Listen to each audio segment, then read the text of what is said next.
Now, a couple was injured during the mass shooting on August 3rd at a Walmart in El Paso, Texas. A mass shooter opened fire on what he believed to be an invasion by Mexicans. Now, this couple, Guillermo and Jessica Garcia, believed that the shooting was essentially Walmart's fault because they failed to provide adequate security against incidences like this, because they do have this kind of security in other locations. So essentially, this guy, a raging racist, going into a place and shooting brown people is Walmart's fault because they didn't have enough security to be able to handle someone like this. Now, of course, the whole thing is very nonsensical, and a lot of the people, the gun control activists, tend to liken this to suing the drug manufacturers for the release of fentanyl. However, I believe this is a false comparison, and this is essentially the crux of their argument. Well, you can sue the drug manufacturers for the fentanyl crisis. There's a very big difference. Gun manufacturers don't lie about how dangerous their product is. Guns kill people. No one pretends that a gun has any other purpose. Guns kill.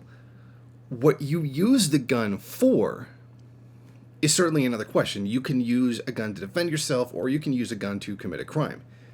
But at no point do gun manufacturers or gun rights activists lie about how dangerous guns are. They say that perfectly clear, and they put extensive effort into education and safety training programs. That's absolutely true. They do that. However, the fentanyl crisis was caused by companies not telling people how dangerous fentanyl is, not letting them know how dangerous these opioids are, and then deliberately having people overprescribe them in order to get them addicted. There's a very clear difference between these two things. One is merely offering a product that you don't have to buy.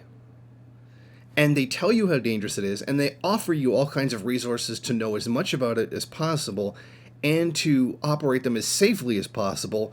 Meanwhile, the drug companies lied about how dangerous these opioids were, these painkillers were, deliberately misled people to try to get them addicted to where they couldn't stop using the product. If you cannot see the difference between these two things, you're pretty much hopeless. Now, the gun rights activists certainly don't see it that way.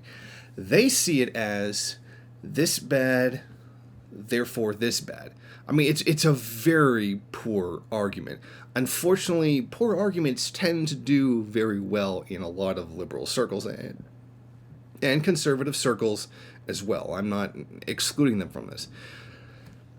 But I take issue with this not only because of the nonsensical nature of the argument being made, but the fact that it infringes on the right to be able to own a firearm. And as Marx said, under no circumstances should firearms be taken away from working class people.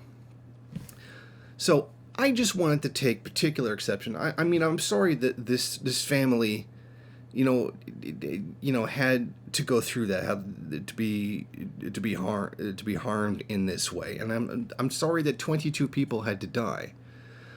But this argument is nonsensical, and no amount of people dying is going to make this a good argument for gun control, because it's simply not only factually incorrect, it just doesn't make any sense. Thank you for watching. If you like this program, then please head over to my Patreon page and set up a monthly donation. It's your donations that keep this program running.